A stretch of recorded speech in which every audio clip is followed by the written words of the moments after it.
Hello, Homebrewed Christianity listeners. This is Tripp, and you're listening to the Homebrewed Christianity podcast, which I got a tweet about that. Someone said, why do you always tell people what podcasts they're listening to? Because it's not like you can accidentally turn on a podcast. That's a good point. Anyway, we like to give you things in your earbuds that make you think, and then you can use them metaphorically as ingredients and brew your own faith. And today in the podcast is John Sanders. He is an open theist. And we're going to talk about his brand new book, Theology in the Flesh, on top of Theology in the Flesh and the way language and culture shape what our words mean, shapes the nature of truth and all that kind of stuff. We end up talking about religious pluralism, universalism, atonement theories, and all sorts of other exciting topics. So get ready, because that's what's going to happen. But first, we got to tell you a few things.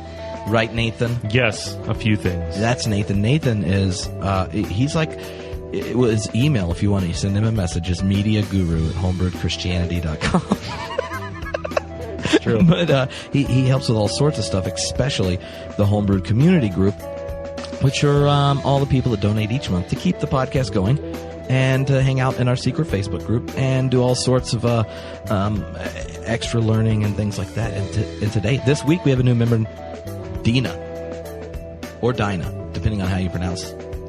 Well, it's yeah. I'm not sure. I don't know either, but we'll find out. Anyway, we're really glad you joined, and David and Bruce also recently joined last week, so shout outs. And if you want to join the community, then go to homebrewedcommunity.com. And then you'll get an email from me. Then you'll get an email from you. I know. And the thing is, like, if you got ideas or input and stuff, make sure you get in, and you can't find me, find Nathan. He's right there, Media Guru. That's what I'm talking about. That's what I am. I like coming up with people's email names. Mine's just Tripp at homebrewedchristianity.com. So you can email me as well. Well, that was a really exciting thing. But we have a few events coming up. First, I'm going to be in Montana. That's right. On the 17th of October, speaking at Hendrix College, dropping a little lecture on the cross and violence and redemption. It's going to be fun. Then I'm going to be that Tuesday and Wednesday. I'm going to be in Tulsa with my friends at Phillips Theological Seminary, and there's a live podcast where all you have to do is sign up and you get a free ticket. It's going to be filled up. So you want to go ahead and reserve your space. You'll get a mug, 2 free glasses of beer from Marshall Brewing Company. And I just want you to know that I have a new game that night that I'm going to be testing out on some of their faculty members. And then on the 24th of October. Why Go Kierkegaard. That's right. We're going to do another Why Go webinar, and this one is on Soren Kierkegaard. I will have. I will be flying back from Copenhagen, Denmark, that very day. I know. So if you're a Homebrewed listener and you're in Copenhagen, or traveling there for, what's the band you're going to see? Kings of Convenience. It's kind of a secret, though, so don't tell anyone. Oh, okay, hush. It's conveniently a secret. Yes. Okay. Anyway, if you're out there, then you should find Nathan, because you know he needs someone to hold his hand while he goes around looking for the Kierkegaard statue. I'm gonna go, but I've never been there before, so I'm just gonna get lost. You'll find out. But I'm gonna read Kierkegaard while I'm in. It just seems appropriate. Yeah. And then in November, if you live in San Antonio or are going to the American Academy of Religion / Society of Biblical Literature meeting in San Antonio, then you need to come to the live podcast on the 19th at Blue Star Brewing Company. It is in San Antonio. It's on the 19th. Elizabeth Johnson, Cindy Rigsby, Monica Coleman, and a whole host of other homebrewed friends are all going to be there. So you may be saying to yourself, has there ever been that many iterations of feminist theology on one podcast episode ever? And I mean, I didn't have to go through iTunes and search too many different podcasts to find this out, but I am very, very confident that you will not have another podcast on planet Earth with multiple waves of feminism at one time recorded live in a brewery in the Alamo. I'm just saying. That's once in a lifetime opportunity. Yeah. So you want to be there and for the fun. And that night actually is when we're going to announce a very exciting thing for 2017. Oh, yes. Yeah. I know what it is. Yeah, but you can't tell anyone. I can't tell anyone. It's a secret, like the Kings of Convenience concert in Switzerland. See how I said a different country? I know. I'm helping you out. I don't want you. They're kings. I don't want them upset at you. Yeah. But you don't want to upset kings. No. That'd be You're welcome, Nathan. You're welcome.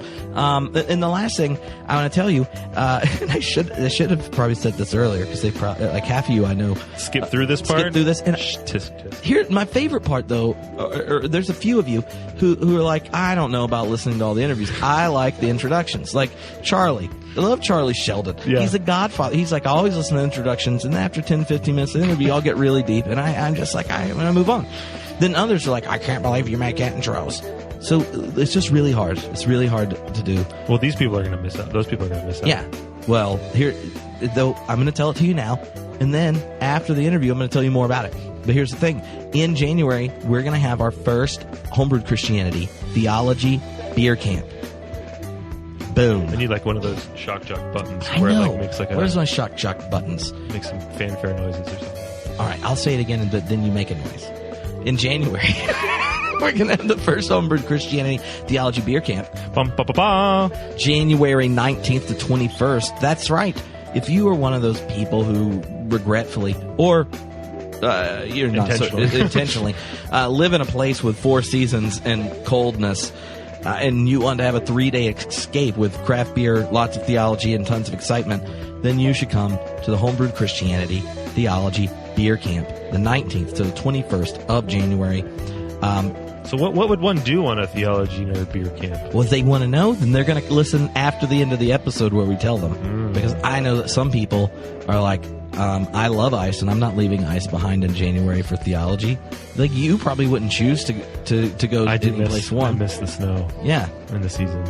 Mm-hmm. But, I mean, if you're sick of it, then... Yeah, or you just want a 3-day escape to sun and sand and craft beer and friends and... theology. Yeah, like, that's going to happen. All right? So if you're interested in coming, then just check out some information right after this conversation with John Sanders, because we'll tell you more. And you have 2 weeks.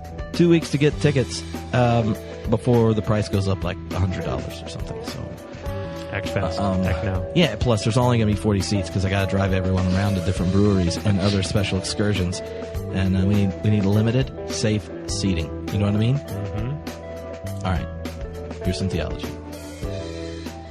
So the book is called Theology in the Flesh, How Embodiment and Culture, so it's both the embodied human body and human culture, shape the way we think about truth, the very nature of truth, morality, and God. Mm-hmm.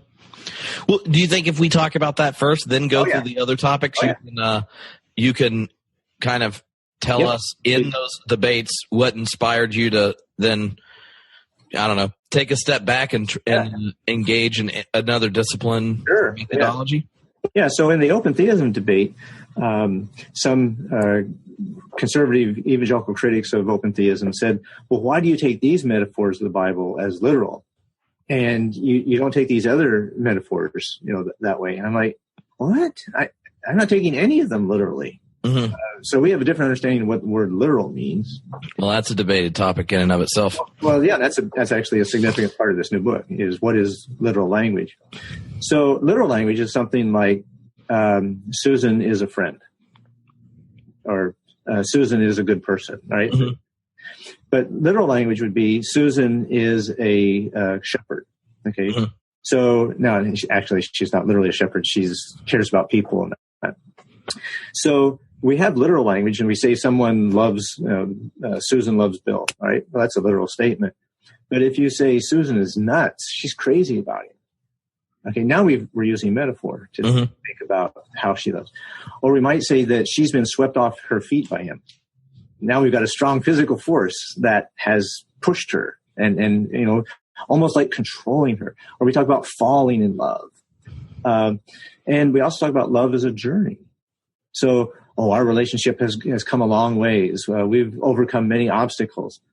So this way of thinking is called conceptual metaphor. So it means that metaphors are actually used to think about a topic. It's not just rhetorical. So thinking about love as a journey is not just a rhetorical way. Oh, we can reduce all that to literal language. Well, okay, the literal language is Susan loves Bill. That tell you anything about. They've overcome lots of obstacles. The relationship has been together a long time. But love as a journey easily does that. Mm-hmm. So what you're doing in a conceptual metaphor is you're using one, what we call a domain or one subject to think about the other topic. Mm-hmm.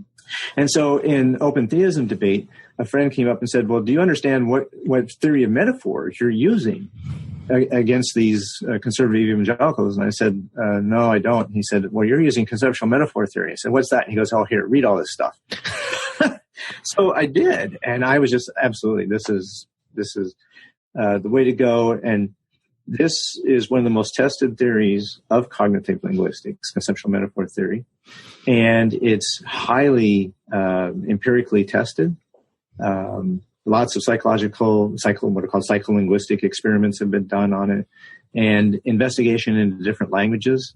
So it's a huge field, but it has been fun learning it, and I'm trying to apply this. So now we can go in if you want and say, okay, so what? We think about love differently. Mm-hmm. What does it matter? Well, okay. If you say Bill is nuts about Susan, or she has a strange power over him, well, if he's crazy, if he's insane, he's not responsible for his action. So that metaphor helps us understand the power of passion and love. And because it's almost like out of our control, and somebody falls in love, it's like, it's an accident. It's not your fault. But if love is a journey of two people who have a destination and they're interested in getting there together, well, then you have to work together. And so you have responsibilities. So you won't talk about insanity anymore. Now you'll talk about the aspects of what you do when you go on a journey together. Yeah. So it does make a difference how you think about love. So in cultural linguistics, how does the emergence of language, how do you understand that? Like, is it described as like a technology that mammals developed? Like, how does the understanding of humans as humans, what role does language play? Yeah. So language is what has, of course, various mammals and animals have languages. So it's not exclusive to human, but humans have the ability to particularly use what we call these mental tools. So metaphor, metonymy, what's called conceptual blending. Okay, so where do these come from? Well, they come from our human embodiment. Humans have particular kinds of bodies. And we don't have, so we have sensory motor skills, sensory motor capacities. So we can see things, we can hear things, we can touch things, but we can't see infrared. But we can perceive certain light waves and certain kinds of objects. So because normal humans have vision and hearing, we will talk about knowing, for instance. So if we want to understand what understanding is about, and we'll say, oh, I see your point, or my parents don't hear me. And some cultures speak of that just smells rotten. Yeah. And there are cultures that say, I understand because I smell it. We don't use that in English, but there are cultures, languages that use that. But again, this comes from human embodiment. If we didn't have vision or hearing or smelling, then we wouldn't use those to understand understanding, in this case, knowing. So let's I use an example of a jellyfish. So if a jellyfish had enhanced cognitive capacities, now I don't know what this would be like, but let's say a jellyfish had enhanced cognitive capacity. The jellyfish wouldn't speak of, oh, let's have a face-to-face meeting, Trip. No, it wouldn't. Okay. Now they might say, well, let's get together and touch whatever or something. But it wouldn't, or let's mingle our shockers. Yeah. And it wouldn't be, let's, go forward. There isn't a forward or a backward. Humans have bodies that have fronts and backs. And we have heads that are more centered, that is, we think are more important. Mm-hmm. And when you're sick, you're down. When you're healthy, you're up. All languages, all cultures that have been investigated to date, and these are hundreds of them, everyone says authority is up and more is up. So human embodiment gives rise to basic human cognition, and human cognition gives rise to language. And so we think about and talk about our whole encounter with everything we experience in life and interact with in the world. We do that through our embodied senses.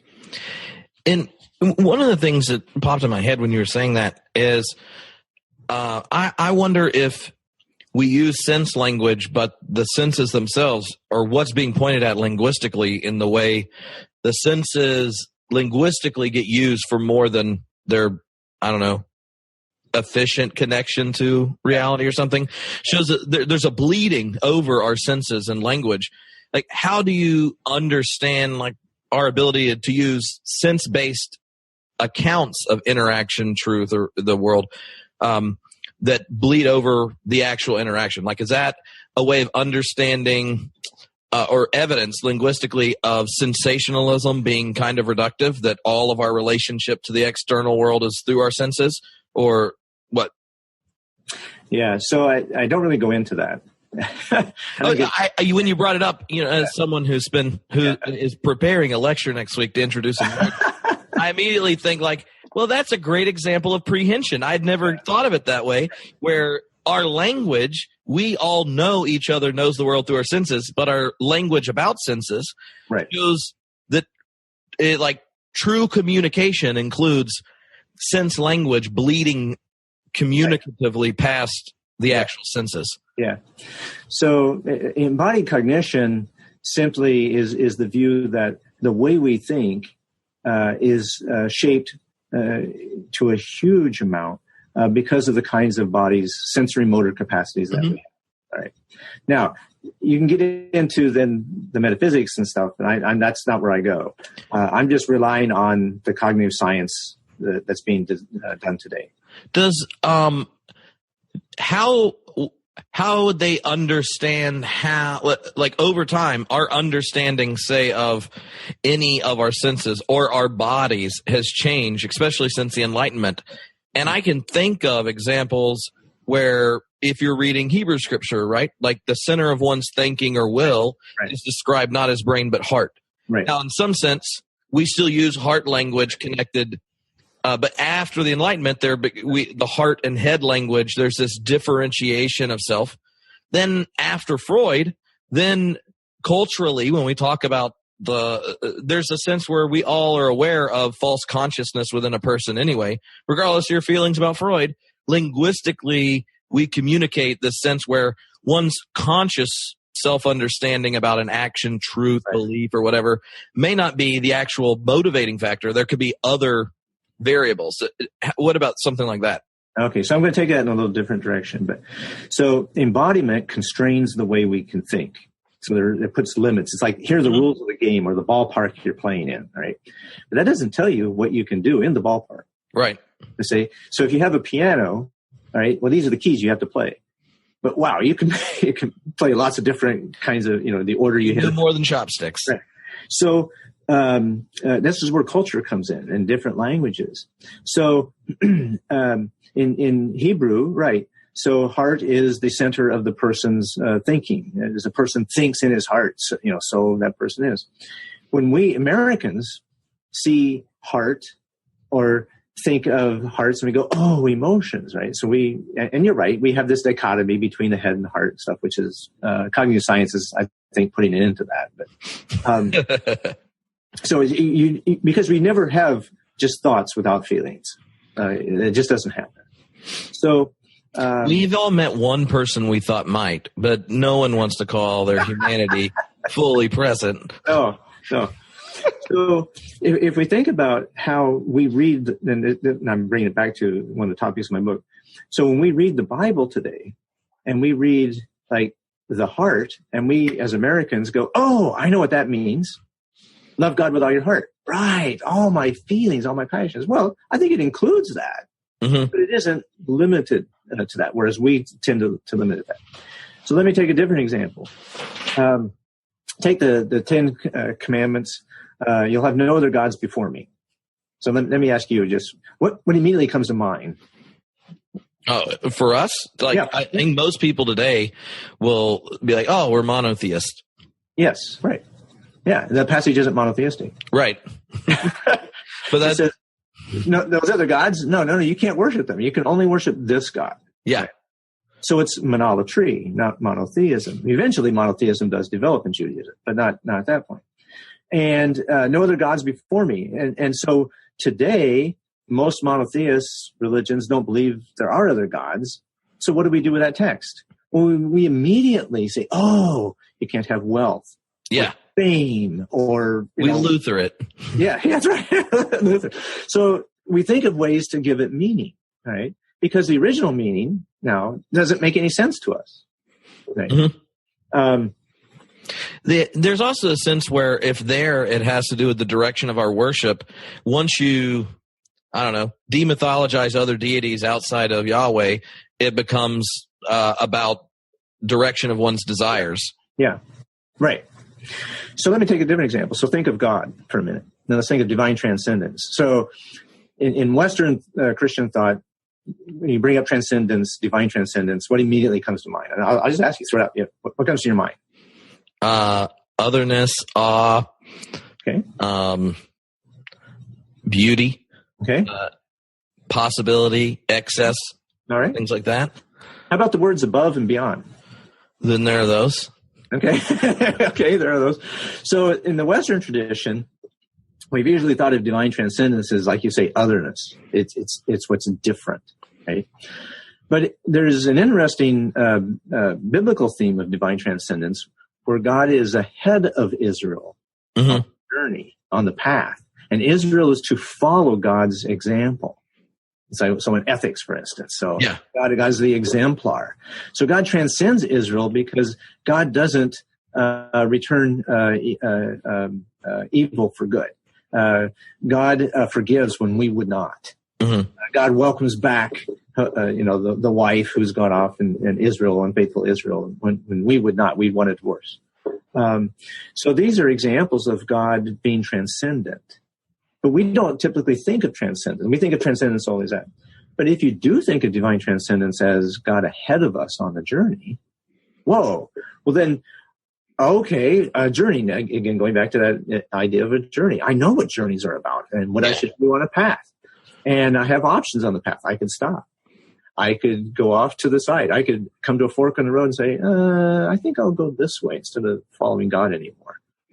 We have those decisions. So it's a wonderful way of understanding divine transcendence that allows for various kinds of behavioral inferences, how you should live your life. Well, the modification of seeing transcendence in that kind of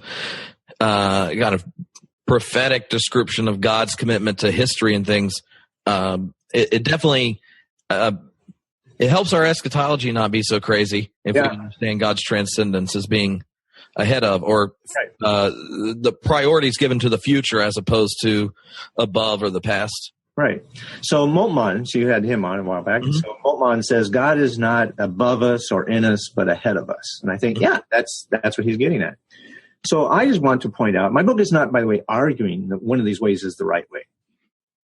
It's simply saying, okay, if you go think of transcendence as above us, then you're likely going to think, all human language has to fall short of God, right? You can't reach God, right? All right. I understand that. And that's, apophatic approaches and that are very strong and very influential in the Eastern Church. And I want to say that here's what they're doing. So they're using an embodied conceptual scheme of above to think about God. All right. But ancient Hebrews, I don't think, thought of God that way. They thought of God as ahead of them, and Israel was to follow, and God's superior, and God's an exemplar. But they knew something about the journey, and they knew something about God. Well, in a sense, Israel's creation as a people was a journey-based creation. Yes, right. As opposed to, if you take most biblical scholarship, the creation narratives are secondary to the Exodus one. Yeah. And so why would God not be there? And if you even think of the yearly rhythm, like next year in Jerusalem, or celebrating the journey, or like so many of the festivals are That's right. The festival based. Yeah. So is that a place where you would pause and go, as Christians, in what ways have we over Hellenized our celebrations, the way we do the Eucharist, baptism, the liturgical calendar and things, to be more Greek as a kind of constant cyclical, and transcendence functions more as this kind of Platonist above? Does this type of interdisciplinary engagement, can you turn it towards local congregations, community worship practice? Yes. So just think about the way we think of the church, and even the metaphors we use for the church. So we talk about the church as the body of Christ, and Christ is the head. Okay, so now you've got a body, and you've got somebody in charge, the head, and you've got, I'm in the feet maybe, or something, the toes. Well, I think you'd be the tongue if you're doing cognitive linguistics. Okay, all right. Thank you for elevating me. But then a Catholic theologian who uses this points out that in Vatican II, they use that metaphor of the church as the body of Christ, but they also introduce the metaphor of the church as the pilgrim people of God. Mm-hmm. Now, again, the journey. Now you're on a path, and you haven't arrived. You're still going. And so he says this helps the Roman Catholic Church to understand it hasn't arrived. It doesn't have the totality of Christianity in it. It's still an ongoing pilgrimage. Mm-hmm. And I think, coming from an evangelical tradition in America, has a lot to learn about. No, we don't have it all figured out. We are on a journey with God. So is part of that, we don't all have it figured out, or the element of this that you're kind of bringing back to evangelical theologians, more of a engaging this as a honest humility moment for the function and use and development of our language, where, because we actually didn't even introduce you, which at the end, we should do a real introduction. It was like, we started talking because right before it, I started reading about a book I've never read before because it hadn't come out. And I was like, this is fascinating. I think I want to talk about this. You're clearly excited about your new book. We started going.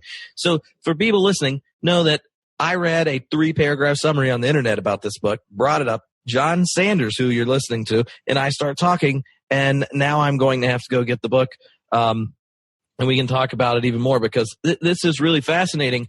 And if you want to know why it's so fascinating, and you are not an evangelical and did not have your Facebook feed destroyed by fights about open theism and inclusivism and exclusivism and the reality of hell, John Sanders is he is an OG open theist, like one of the originals, and he has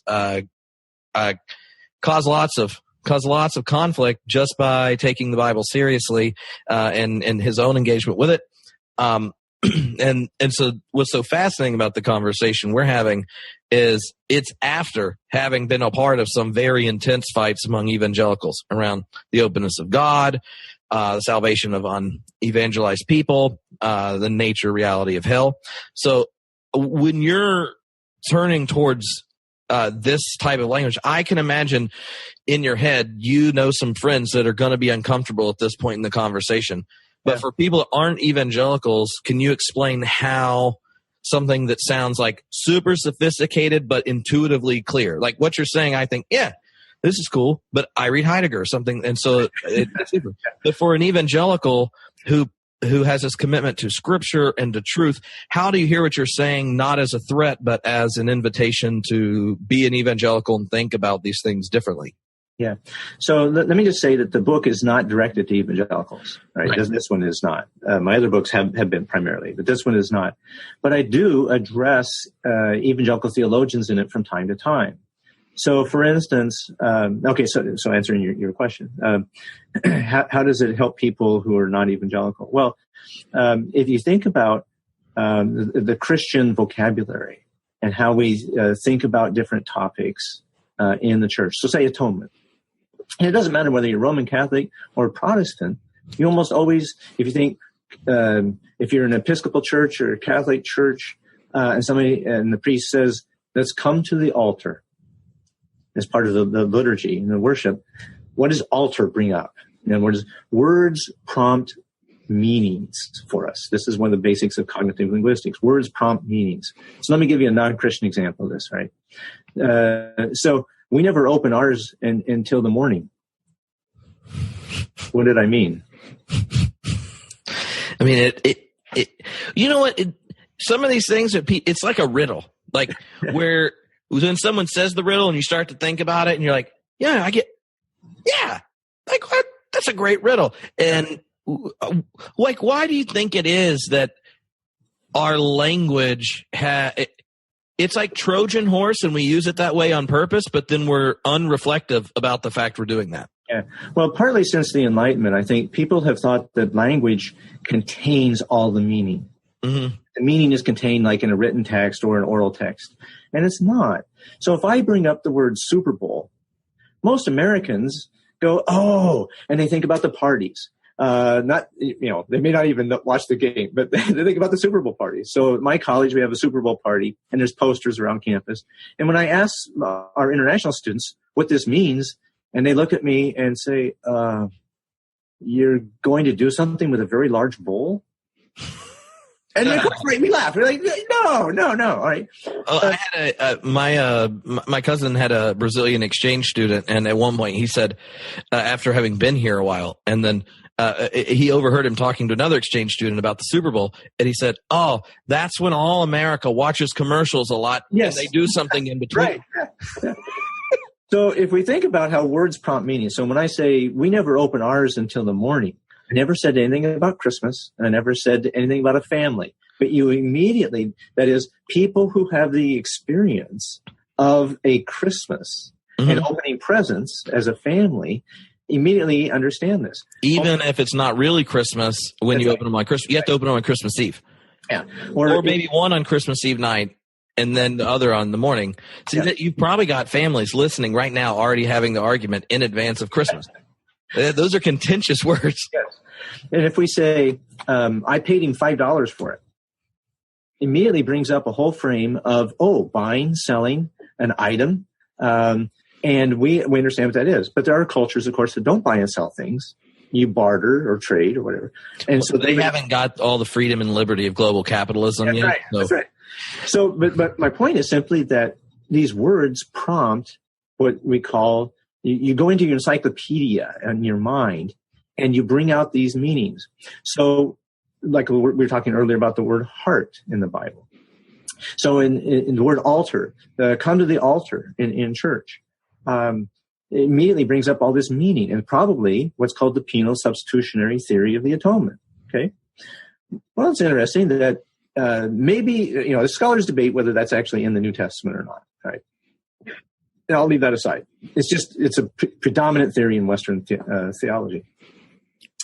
But there's many other ways, many different metaphors for thinking about what Jesus has done in the New Testament and in the life of the church. People have developed, Girard developed a whole different theory of the atonement. So my book surveys like different understandings of sin, different understandings of salvation. So if you think of sin, for instance, as you're dead in sin, well, what can dead people do? Well, nothing. So God has to do everything for them. You can see how the metaphor makes sense. And you can see it then going in what I would call a theological determinist direction. God has to bring you back to life, resurrect you, actually. And the technical term in Reformed theology is regeneration. Mm-hmm.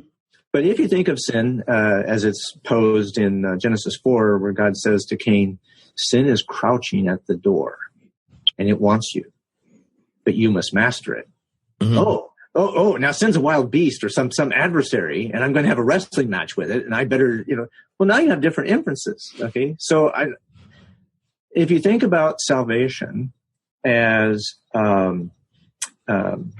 adoption, for instance, let's just take Luke 15, right? So here are three parables they use: lost sheep, lost coin, and lost sons, plural. Mm-hmm. So in the lost sheep and lost coin, what did the sheep or coin do? Well, they don't do anything. Right? They're found. Right. But in the parable of the lost sons, the prodigal son, he has to turn around and come home, and the father has to embrace him. So in that parable, you have salvation as reconciliation. Well, that takes two parties at least to come together. And the stories have three parties in it. Yes. And we don't know about the older son, whether he ever comes in from the barn or not. Yeah. Those are like, when people hear those texts, I imagine most of them introduce exegesis that is really connected towards the way we would understand salvation in your given religious tradition, when historically those texts have been the objects of debates around all sorts of interpretations. Yeah.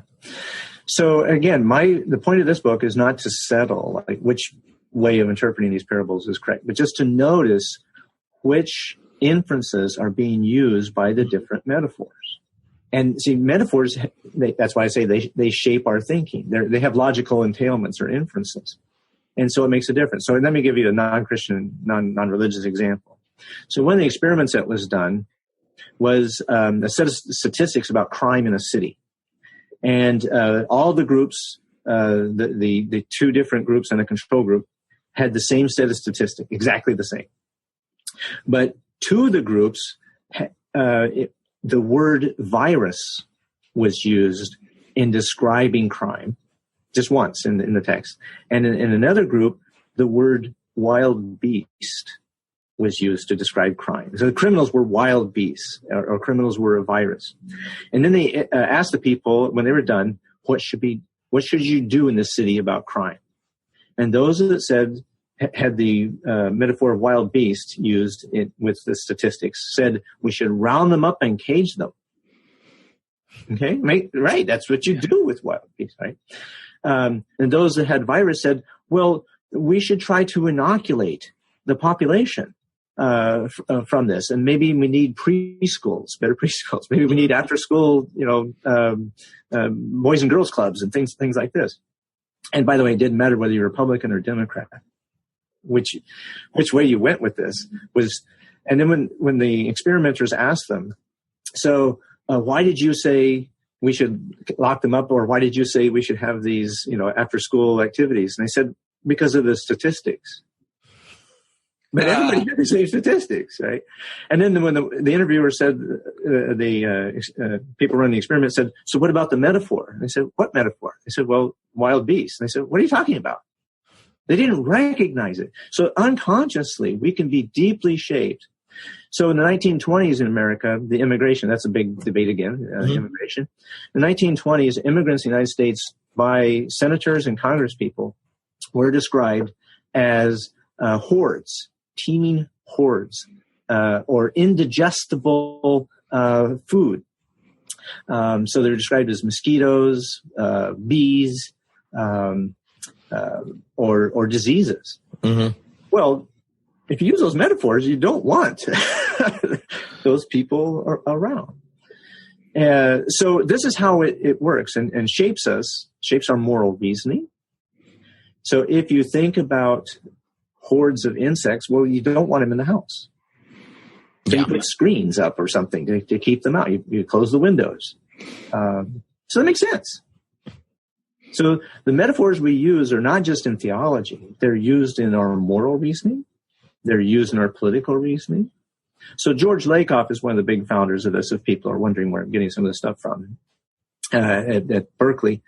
And Lakoff talks about two major views in American politics that go with parenting. So one is the nurturing parent and one is the authoritative parent. Mm-hmm. So the authoritative parent says, I am in charge and you must respect me. And I want to teach you self-discipline and self-control. Those are the kind of like the primary highest values in this. Yeah. So you establish rules and procedures and you follow them. If you do, you get my approval and my respect. And I train you then through rewards and punishments in order to follow this way of life. Okay. And the nurturing parent says, I accept you. So I embrace you, first of all. And my embrace should lead to respect, that you then respect the parent because the parent is accepting you and encouraging you. And empathy for others and concern for community is really big, important values in this model. These also, so Lakoff then takes them into politics, and in terms of our two-party system. Mm-hmm. It doesn't explain everything in politics in America, but I think explains a fair amount. It also explains a lot about church life. And so how you think about authority figures, and must you always obey the authority figures and follow the rules, etc. So the authoritative parent is going to say yes, and the nurturing parent is going to say, well, the rules are there to help the community, mm-hmm. not for the rules themselves. So how do you think of sin? Well, many Christians think of sin as breaking the rules. And that is one way in the Bible of thinking about sin, but it's not the only way. There's trespassing on property, going where you shouldn't go, getting lost. Those are different ways you can think about it. So I'm still trying to answer your question, and it gives different examples of how this is useful information for people in non-evangelical Christian communities. Yeah, no, I mean, I think it's very, very helpful. And when you're beginning to think theologically for an audience different than you did for so much of your career, what were the kind of points of contact or lessons learned? Because there are lots of books where you engage directly with other evangelicals around topics, and this kind of thing. What was the frustration or the passion or question that sent you to spend enough time to then write a book connected to another discipline? Most people, after they finish their dissertation or second book or tenured, you don't go learning whole new other disciplines.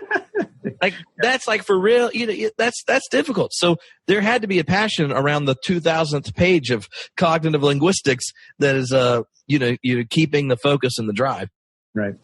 Yeah, I think that this is so important. I think that, I mean, here I sound like bragging, but I think this is a ground or game-changing book in that it has affinities with postmodern thought. And so some of the continental philosophy folks, but it also has affinities with analytic philosophy and theology. It goes into sociology, anthropology. So it's very interdisciplinary. It agrees with a number of things, but so on truth, for instance, nobody's going to like what I have to say about the nature of truth, right? The Caputos of the world are going to go, oh, no, you know too much. And the other side, what? You have too much humility. But what drove me was really thinking about what is the meaning of theological language, mm-hmm. and how do we construct meaning, and how do different religious communities, Christian communities, why do they come to different readings of the Bible? Why do they come to different theological views? Why do they have different understandings of baptism, the atonement? Okay, those are old questions. Yeah. And I think that cognitive linguistics is exceedingly helpful to show why Christian communities should expect some agreements in very general areas. It has to be really general kinds of statements. And then you should expect lots of disagreement. Just as different languages in the world are all going to agree, like more is up. Every language is going to agree on that, all right? But then there's obviously languages differ in a tremendous amount of ways, and not just in terms of the words, sound systems used, but in terms of the concepts, like how you think of anger, mm-hmm. How we think of jealousy, and for that matter, even the very term emotion. So we think of emotions certain ways in the West, but not all cultures think of them that way. The example you gave about the crime statistics and then the two different images, and then both groups saying, oh, why would you say this? Oh, well, the data. Right. In one sense, and especially in a public square that kind of takes out axiological language around, right, or especially stuff that's contingent to a particular community in around morality, science tends to function as the authority. So I can imagine why it would make sense culturally, regardless of the reason, to point towards it. Is there an analogy there to the way Scripture functions for lots of Christians when arguing around a topic? Because I can imagine very different people all disagreeing on a topic right around and saying, well, yeah, you should just read Galatians. You'll agree with me. Yes, right, yeah. Because the Bible's the authority, but the reason behind it could be everything the person preached about the text, right, connected to it. Yeah. Yes, I think that's correct. So one of the things I think I show in the book, is why Christian communities should expect fairly, there's going to be a fair amount of disagreement about how to interpret biblical texts. And there was, for instance, on slavery. Mm-hmm. One of the texts I cite is a 19th century American clergyman in South Carolina who argued that the Bible is God's constitution. And it's the only constitution that allowed the beating of slaves in Exodus 21 to within an inch of their life. Okay, Exodus 21 says if they live for a day or two, you beat the slave and he lives for a day or two, okay, then no punishment. Because you did not intend to kill him. Right? And he says, so we can do that to slaves. The Bible says so. Now today, I don't know of any Christians, maybe there are some, but the vast majority of Christians around the world say, no, slavery, you can't not only can you not beat slaves, you shouldn't have slaves, period. Right? And everybody just takes that for granted now. Mm-hmm. Okay, what happened? Did some new passage, anti-slavery text in the New Testament was discovered? No. Christians debated it in America. We had a civil war over it. Mm-hmm. And over the interpretation of the Bible. Now today, it's not. In one of the passages I'm most interested in, or topics, I should say, in the New Testament, is whether or not Gentiles, non-Jews, can be accepted into the Jesus community without first converting to Judaism. Now, today, nobody thinks that's even an issue, of course. But in the New Testament, it was a huge issue. Mm-hmm. And you had people on both sides. And so in the book of Acts, you have a, quote, council meeting called. And this occurred in the year 50 of the Common Era, where you had people like Peter and Paul who came together on one side. And then you had other Jewish Christians, they're all Jewish Christians, who read the Bible and said, look, it's very clear. Gentiles are impure. They are spiritually polluted. They're contaminants. Mm-hmm. They have to be purified before they can join the Jewish Messiah. So they have to become Jewish. They have to practice the dietary regulations. They have to keep the Sabbath. They have to keep most of the moral regulations of our law. And the early Christian community is rocked by this. And it's a huge decision. And you think, Jews have been doing this for 1,000 years. And the Bible, if you go back and read the passages about Gentiles in the New Testament, it's not very pretty. It's pretty damning about those Gentiles, right? What Paul does is he cherry picks certain passages, even sometimes passages of judgment on Gentiles. He'll pick out a phrase and go, oh, look at this. Like you read Romans, he picks out this phrase. You go back and read it in the Old Testament, you go, oh, wait a minute. Pretty negative about those Gentiles. But Paul picks out the phrase and uses it. And so they went through their Bible, and the two sides disagreed on how to read the Bible. And they disagreed about what God was doing in the Holy Spirit in the present time. Mm-hmm. And Paul and Peter said, but man, these people are getting the Holy Spirit. It can't be. They're not Jewish. How can that happen? It seems like God is moving in a different direction. So I use this as an example of how Christian communities are going to have to debate. They're going to have to use their Bible, and they're going to disagree about maybe exceedingly important topics and painful topics. And so I'm not taking a stand on which way to go here on these topics, but just to show you that Christians in the Bible itself, how they disagreed and how they argued with each other. And sometimes it took decades to make a decision. Sometimes it is seemingly in a couple of years. So the decision about the Gentiles can follow Jesus without converting to Judaism, that was within a few years. Salvation took a couple of thousand years. Slavery took a long time. I mean, and one of the things about the Gentile controversy is, I mean, depending on your early church historian, but a number of them have pointed out the conclusion was based on the sheer volume, right? Like the Jewish Christians that kept a kind of necessity of converting just got outnumbered significantly, relatively quickly in the church, that you have a few accounts of them leaving certain areas.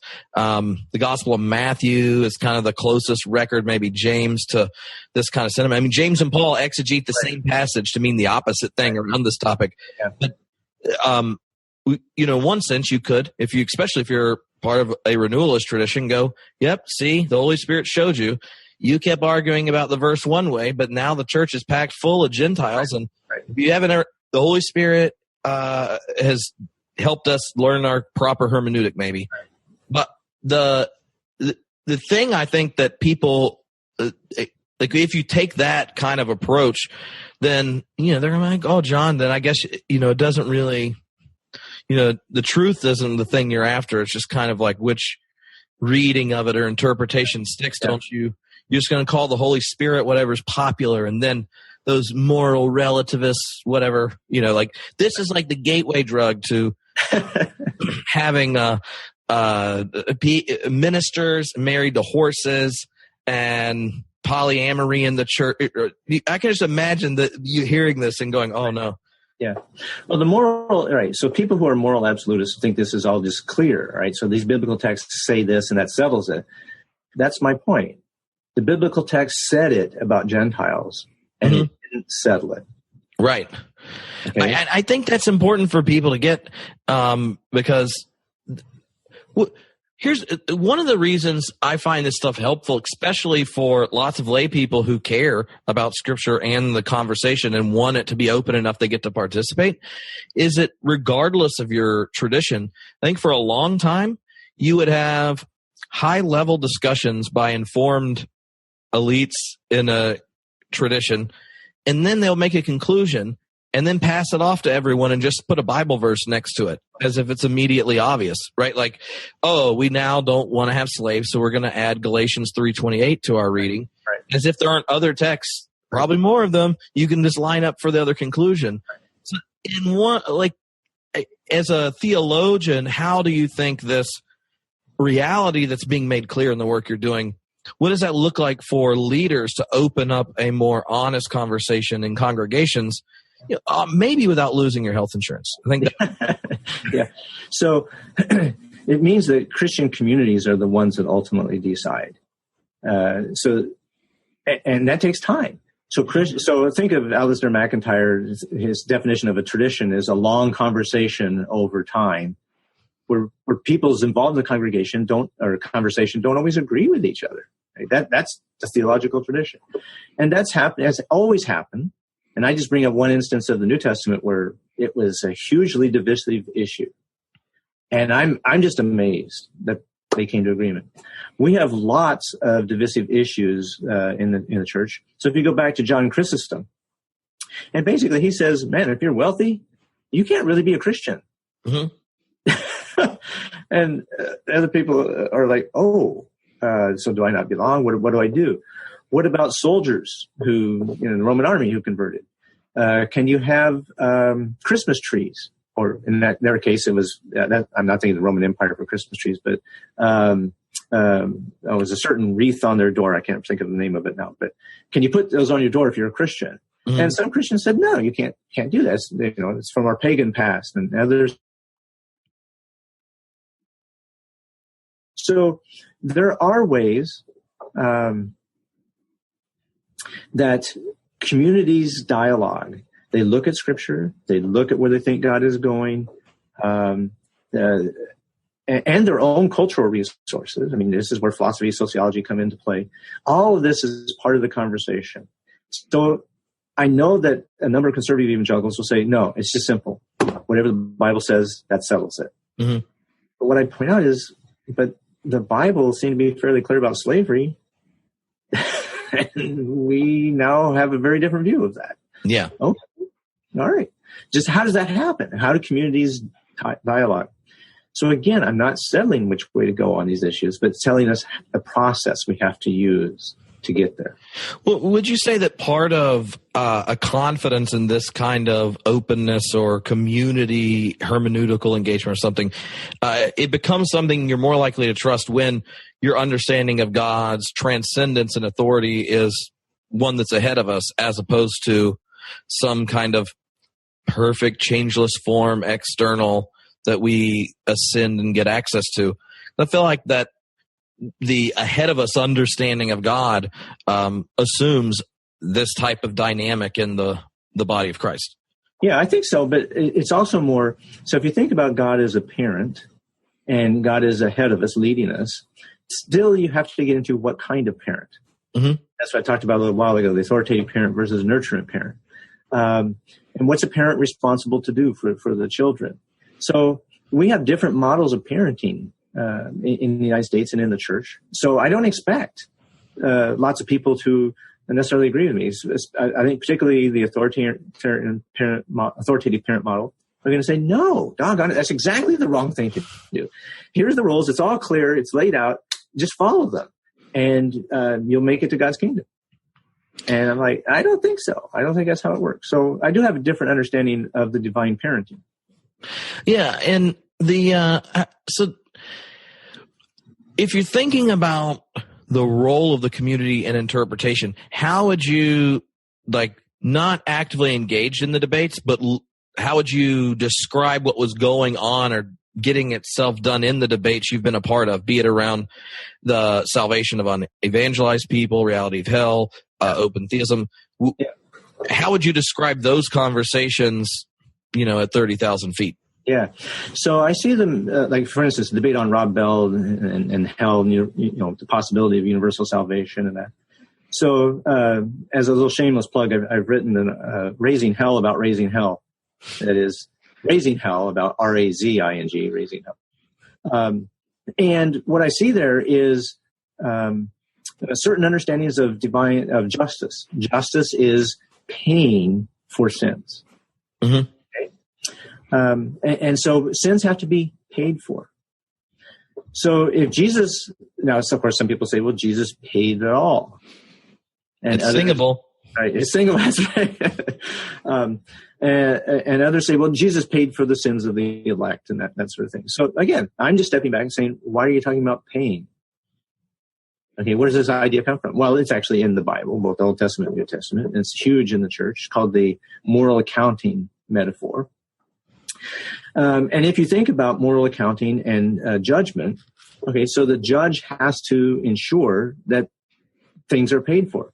I mean, if people just ran around society and got away with everything, right, it would collapse, right? So they think of justice this way.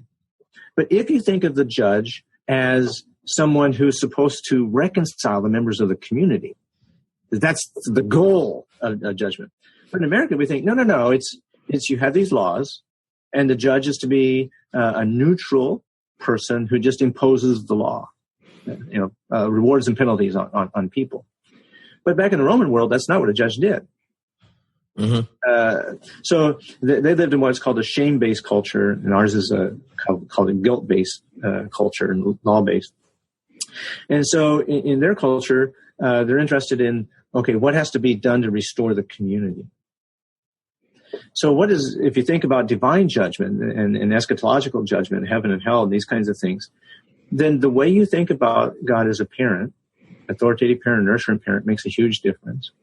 And then how you think about, even if you use the word judge, the metaphor of judge, well, what kind of judge? So different cultures have different understandings of judges. And this is where that kind of stuff comes into play. So my analysis of this is that those who affirm eternal conscious punishment tend to affirm the authoritative parent and God as a judge who is a strict bookkeeper. The books have to be balanced, right? Mm-hmm. Those who hold views like annihilationism, the impenitent just cease to exist, or that hell is remedial, at least for some. There's a chance to come back from hell, like Gregory of Nyssa and others. Mm-hmm. they tend to look at God as a nurturant parent, or if they think about it as judgment, justice, what the judge is doing is seeking to reconcile the community. Yeah. So you have these different ways of culturally understanding parenting and judging.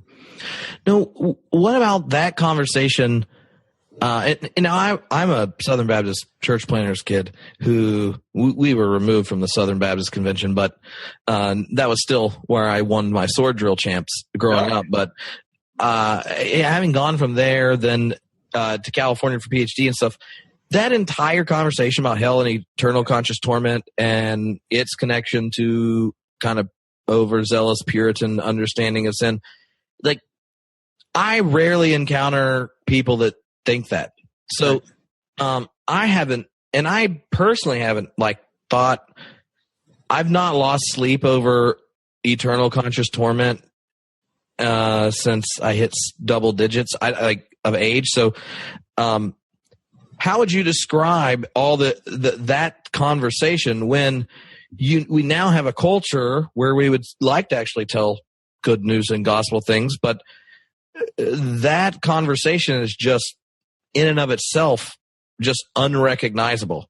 Right. I don't think that means the gospel's impotent, or honestly, I think not having that conversation might lead to people thinking God's at least as nice as Jesus. But if you're thinking of it cognitively through cognitive linguistics, what's it like to have passages like that or these conversations that the moment you put it in a different culture, no one cares? Like I would have to spend hours convincing someone that it existed, that God's a jerk, to then introduce them to Jesus, and they would say jerk, and I would. But I don't know. To me, that is one of the problems in a pluralistic society where certain conversations and arguments like those, just they're not even interesting or understandable to some, if that makes sense. Yeah. And so, friends, here's one example. So the penal substitutionary theory of atonement, the dominant view that Jesus, we all owe God. We've all sinned against the rules. We've broken God's laws. We deserve hell. But Jesus takes the punishment for us. So it's vicarious punishment. Mm-hmm. This does not result in forgiveness. That's a mistake that many proponents of penal substitution make. They think this results in forgiveness. No, I'm not forgiven. Somebody paid for me. All right. So if you go to Japan, and missionaries went to Japan and taught this to Japanese, and the Japanese looked at them and said, "Oh, that's your good news? Doesn't make any sense." Okay. Why? Well, because that whole framework that's predicated upon the moral accounting framework just doesn't make sense, or at least didn't at that point to the Japanese. Whereas if they had approached them with maybe like Christus Victor or a Girardian scapegoat theory, or, I don't know, but another model, they may have said, "Oh, whoa, okay, now we got it. That makes sense." The New Testament is full of different metaphors used with different audiences, different metaphors of salvation for different audiences. Even Jesus doesn't tell everybody the same thing. Jesus tells one person, "Take up your cross and follow me." Mm-hmm. Tells the other person, "Hey, climb in the yoke beside me. Don't worry, kid. I'll pull most of the weight." All right? It's not one size fits all. So we need different metaphors. We need different understandings to reach different people. And some people won't find some things meaningful. For me, that's it's to be expected. Now, what the pushback is going to be from certain quarters is that God said it this way, and that's the way it has to be. Well, okay, I understand that. I just don't think they're understanding how the Bible was actually written. Mm-hmm. So I agree that the Bible is a communication from God, but God used human writers. They're using human concepts. They're embodied human cultural concepts. Mm-hmm. Yeah, I agree. I just think that a lot of times the questions that people within a community, especially one that sees its identity in America under threat because of all sorts of things, get hung up on, are ones that when they ask it to plenty of other people that aren't culturally situated the same place. Right. It doesn't make sense. And but then you'll get something like this. This would be interesting. So because of the podcast, I hang out with quite a few like evangelical megachurch ministers in Los Angeles that don't tell their congregation they listen and are at different places theologically and are trying to figure out what to do with it. And I listened to one of their sermons, and this is odd. So now imagine you would get in trouble for 3/4 of what we've said thus far today, but because it's Los Angeles, using the word universe and God interchangeably, no big deal. Like, I mean, both are said, but like applying to the universe is having teleological desires for you, and personalistic investment seems like an odd application of universe. But when it's a synonym for God, I find it odd. But no, these rather conservative evangelicals, no flinch in Los Angeles over that. So what do you say about something like that? Like, is that, as a theologian, I'm like, you should be a little more precise. But if you're thinking of the setting and context, like how would you assess something like that? Yeah. So this is where I think that cross-cultural understanding, and there's a wonderful book by two evangelicals, former foreign missionaries, called Misreading the Bible Through Western Eyes.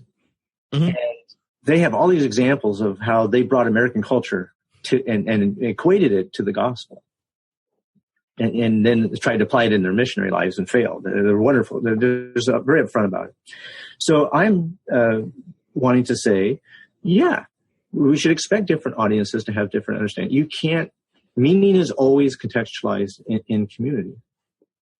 So we're not going to be, we shouldn't run from that. We should embrace it and try to understand, all right, if I'm trying to communicate Jesus to this audience, how might I best do that? And some people are going to say, well, you have to stick to the biblical language. But the great Christian theologians in history, they're immersed in the Bible. I'm not saying that, but they take liberties. They come up with new ideas that aren't exactly in the Bible. Mm-hmm. And this is part of the Christian conversation throughout the centuries. So I don't know if that really gets to your question or not. No, I mean, it does. I just always, I think you could flip it both ways, where one, a congregation in Los Angeles that's evangelical and would get mad at the same minister for being a little different around hell or the openness of God, is perfectly comfortable with using the word universe as a synonym for God. And I'm thinking that this is just an odd, like, observation. I'd never noticed it, but I listened to the sermon. He's like, yeah, people really connect with. I'm like, things you could call heresy. Yeah. Here, just universe and God, same thing. So it's only that it was an evangelical, like, really conservative church that made it odd to me. Okay. Like you pick that issue, like hell or like the openness of God. We have fights. We know where the battle lines are, and here we're going to pick it up. You freely come up with synonyms for God that almost all sorts of theologians across the spectrum would never want to, as a synonym, take a word attached to created reality and make it a synonym for God, like just definitionally. Yeah. But it happened. So that was the oddity in my head. Okay. The two other questions. One, how does cognitive linguistic account for disabilities, or how does this understanding of people with intellectual disabilities, or even severe ones, affect the way it understands being human? Because I know disability theology has been really helpful for me in kind of assessing interdisciplinary interlocutors for theology. How does it give light to understanding that? Yeah. So I don't know that it does directly. I haven't read any studies. I don't know of any cognitive linguists who have applied, the idea to disability theories. So I really don't know. If you're saying, but not all people have, quote, typical human body is what we call prototype theory. And they would say, well, yeah, of course, not everybody does. But what they're working with in cognitive science is what we call the prototypical, or if you say a bird in North America, and we think something the size of a robin or a blue jay, and it has feathers and a beak and wings and flies. That's a typical prototypical bird. But of course, there are birds that don't fly, penguins. And we go, oh, well, okay. So what we're dealing with primarily are the prototypes. And so cognitive linguists are very much aware that there's going to be samples that don't match the prototype. And in fact, that's what they would say you should expect. Mm-hmm. So if we think of fish, so by the way, there are studies done on all these kinds of things. So investigating what different languages you use bird, what comes to their mind, what examples do they use of fish. So we're going to think of something like a trout. It's going to have scales and fins. But of course, eels are fish. And you go, well, okay.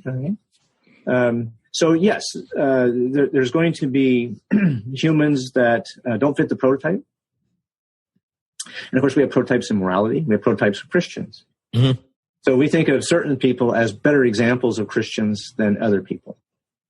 So Francis of Assisi, go, oh my gosh, there's wonderful. Well, I could just think of, I have a friend that's blind, but linguistically uses seeing as uses it linguistically. Right. But then I also have a friend who works with a family member that's disabled who disability has prohibited him from ever being able to use language. Yeah. And in that sense, you wonder how to account for God's relationship to someone, especially if this type of thought leads you to think the gospel is something that is very connected to speech. The understanding of humanity is very speech-based. Yeah. So we have three of our 5 children are adopted from India. And 2 of them we adopted as older kids, and one is severely hard of hearing. He's legally deaf. And experiences the world primarily through tasting and touching and seeing. And hasn't he was about 12 years old before he ever got hearing aids powerful enough that he could hear language. So then trying to talk to him about Christianity and Jesus, and he goes to church, what does he understand? Very little. But what I think eventually now his language skills have improved dramatically in 20 years, right? But he still is limited into what he can understand linguistically. But I think what he's experienced in various congregational communities is genuine concern. People are concerned about him. He's concerned about them. He has experienced Christ through these other people. So he can explain certain things linguistically about Christianity, but he's still limited. Mm-hmm. So does that get to your Yeah. The other question I had is, what's your the elevator explanation of open theism? So if you're sitting there and someone's like, look, John, I like you, but you wrote a book. It's called The God Who Risks. People got really upset. I don't even understand exactly what's going on. Why would someone be against something that's open? It seems better than closed. Yeah. What's open theism 101? Okay. So very briefly, open theism is the idea that there are 2 understandings of open, the metaphor of open. One is that the future is not, it doesn't exist. So what's going to happen in the future hasn't been written. So we have lots of films and books, of course, fiction deals with this theme. The future is not settled. It hasn't been written. So the future is open. What it will be is going to be determined by God and creatures. Secondly, God is open to creatures. So it makes a difference what we do as to what God does. So God genuinely responds to creatures. God is open. And so, biblical example, to Moses, God says, Moses, I want you to go back to Egypt. You're my man. I got a big job for you, and you want the people released, so you go and do it. And Moses says, I don't think so. And so God finally says, okay, how about this? There's your brother Aaron, right? He's a good talker. Maybe he got an A in speech class, all right? So we'll let him do the public speaking. I'll talk to you. You talk to Aaron. Aaron talks to them. So God is responding to Moses' felt needs of inadequacy, and God works with him. So God is open to what creatures do. God is open to what the midwives did. If the midwives had not feared God and saved the baby boys, we'd have a different story. Mm-hmm. So God is dependent in some respects on creatures for things to get carried out. So that's one thing. So most people say, well, what's wrong with that? All right, that sounds pretty benign. All right. So then that's basically the free will, what I call the free will tradition in Christianity. Mm-hmm. So it goes back all the way, to the early church. So God gives free will to creatures. That means God doesn't get everything God wants. All right. So God doesn't want rapes and murders, etc. And so God takes risks then. Right. So most people agree. C.S. Lewis agrees with that. Xavier Niss agrees with that. Right.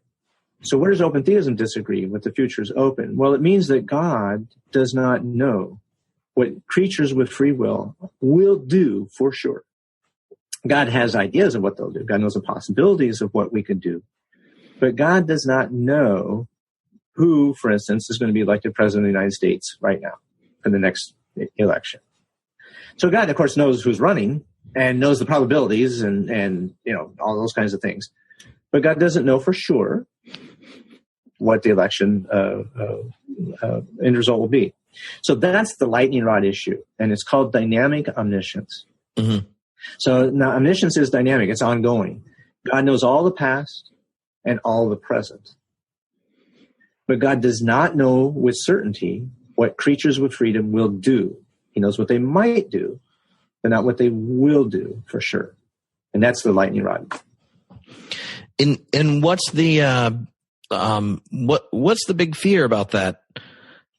Well, many people say, well, if God doesn't know the future, then everything's up in the air and it's out of control. You can't trust God. You can't, who knows what'll happen. Maybe God will, but no, it's a question of whether God can anticipate, whether God has planning, whether God is resourceful. So I think of God as omnicompetent. Mm-hmm. If you like to use omnis, all right, so saying God is omnicompetent. God is an incredible agent at working with the complexities of the creatures. So I'm not concerned about that. I look at the resourcefulness of God in the biblical record and see God moving and working with Israel, working with Moses, working with, I think the early church in that decision to include Gentiles. Mm-hmm. Wow. That's huge. Does that kind of vision of openness, God's engagement in history and interaction, something that then as an open theist impacted the way you understood other kind of historic wisdom traditions or other religions? Well, yeah, because I think then God is open to what we do. So God is open to different languages and different conceptual schemes. So, I could go into that a little more, but so yes, I think that open theism does connect to these other topics in that God is relying upon us. So if God is going to communicate to us, it's still going to be through human concepts. And those are going to be embodied and enculturated concepts. So if God's relying on ancient Jews to write his text, mm-hmm. All right, well, then you're going to use certain ways of construing, for instance, jealousy or anger. And so they understood those terms in certain ways that Greeks, Romans, and modern Westerners don't like. I mean, my students read the passage in Exodus, and, I am a jealous God. And they're like, oh my goodness, God's so immature. And I'm like, right. But the Jews understood something differently by the word jealousy than we do. So I think that this openness does connect to my present work, and then also to the work of the unevangelized. And God is open to, it's not that anything goes. So some people may say, oh, open. All right. Oh, you just, open to everything. Well, I don't know if anybody that's open to everything. Okay. I mean, I don't know what that would mean. Mm-hmm. to say, I'm totally open to everything. Like, really? No, you're not. I bet you close the door of your room. Universally open people usually just say that kind of stuff but what they really mean is inconsistently selective. Yeah. So yeah, to be selectively open. So when they hear the word open, some people think it means open about everything. But so we're saying, no. God has parameters, but God is interested in what we come up with as well. It's not just what God comes up with. So it's not just God has a recipe, follow it. It's God saying, come on, I gave you brains, I gave you passions, I gave you bodies. Be creative, do some things with them. Now, you can be creatively cruel. I don't want that.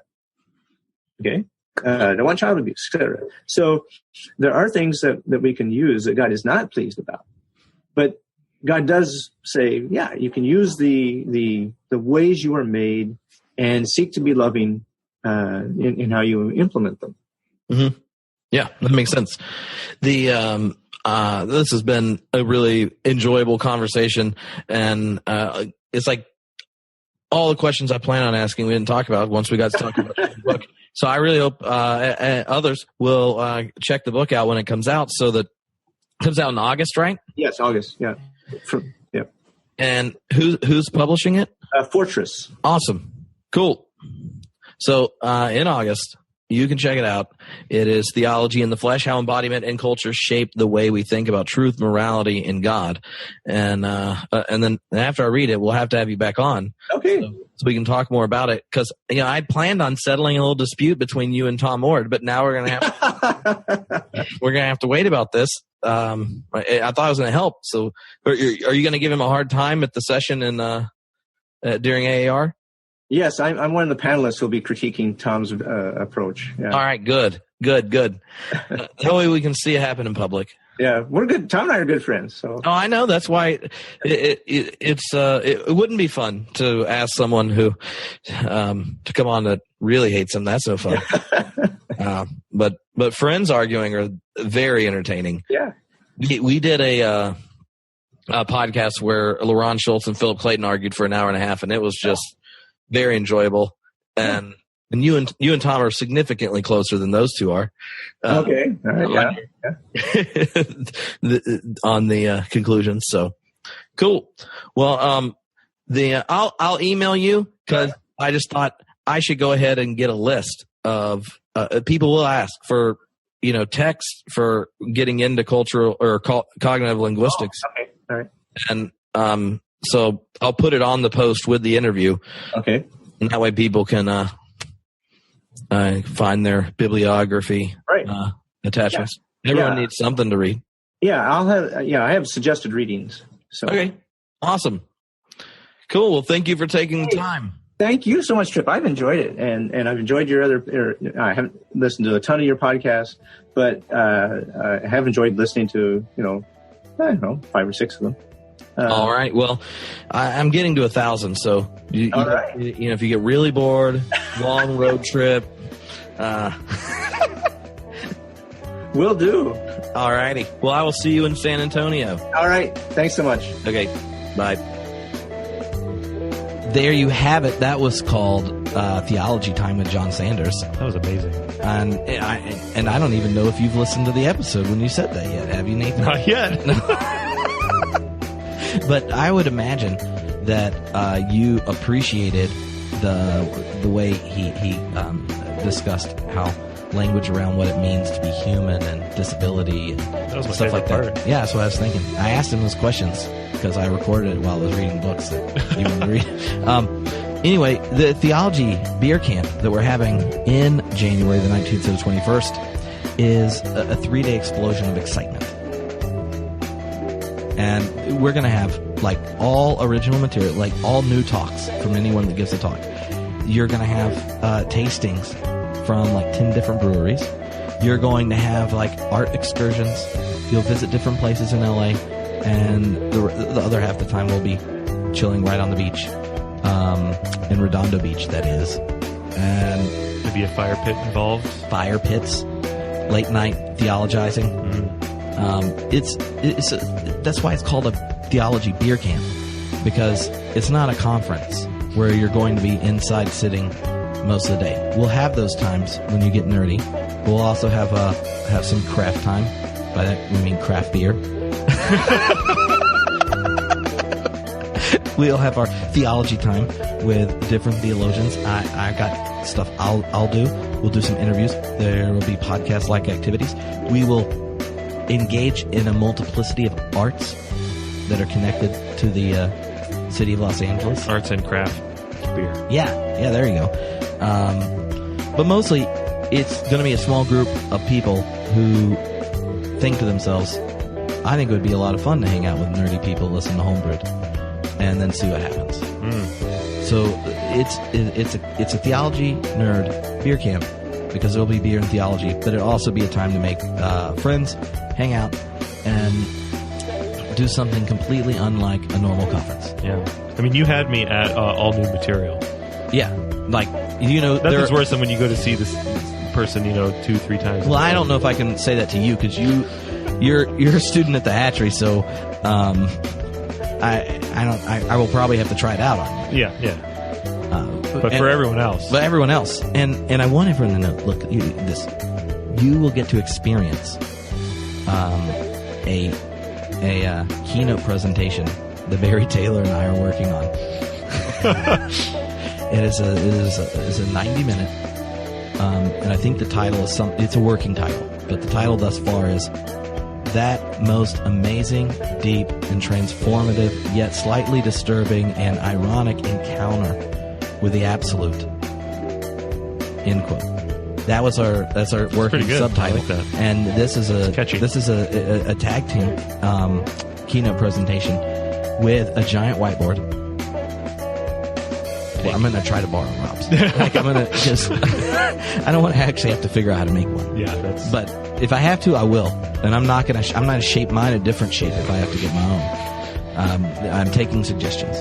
But one night, you're going to get to experience this. And Barry and I are very excited about it. I promise you won't forget it. And it will all be new material. The question is, of all of our friends in Los Angeles that are theologically, inclined, which ones, the moment I have to tell them they're not supposed to say stuff they've said before, are going to be like, I can't do that. I'll just drink your beer. Huh? And there are these like 2 things you're going to get to do like months before other people get to do it across the nation, but I can't tell you about those. Secrets. But they'll be fun. More secrets.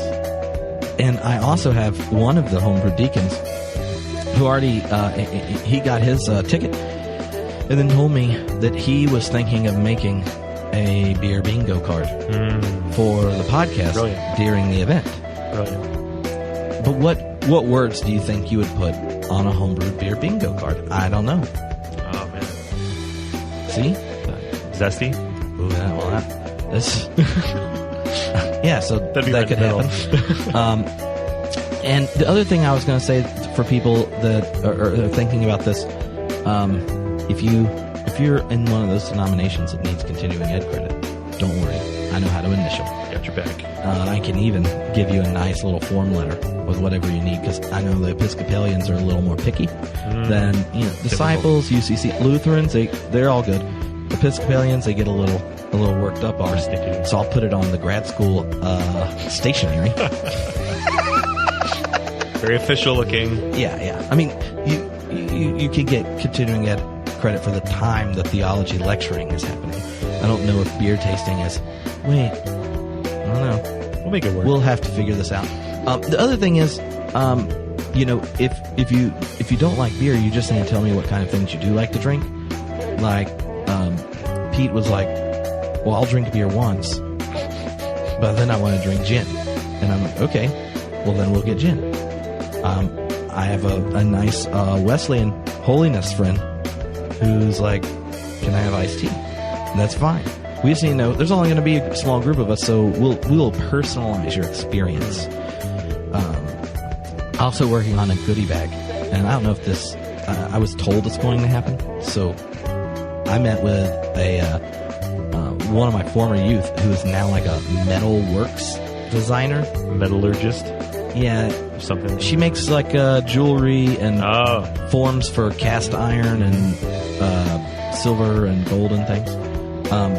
She messaged me and said that she is making the homebrewed monk pendants. Ooh. Like big silver or copper. Those are very pendants. in right now. I know. That's a great idea. I know. But she's like, oh, I was working on this new design thing. Like, would you want some? I'm like, yeah. And that sounds good. I just got to come up with a reason to give it to someone. And I was like, oh, I have this event. If you can do it by then, that'd be awesome. And she said she was 95% sure. But we'll also have like a pint glass for this event that you'll only get at this event, and some other things. But yeah, it's gonna be a blast. And if you have other questions, holler. Yes, you don't have to be 21 to come. You just have to be with someone that is. That's how the places we're going. You don't have to be 21 in California to go in a brewery, but you do have to be with someone that's 21. I'm over 21, so I know you are. You're good. I know. The other thing is, if you're bringing someone that's under 18, you should email me, because a couple of the art-related things are probably... I mean, I would be cool showing it to an 18-year-old, but I don't want you to get there and then be like, that was a bit intense. I mean, so if you have that question, feel free to ask.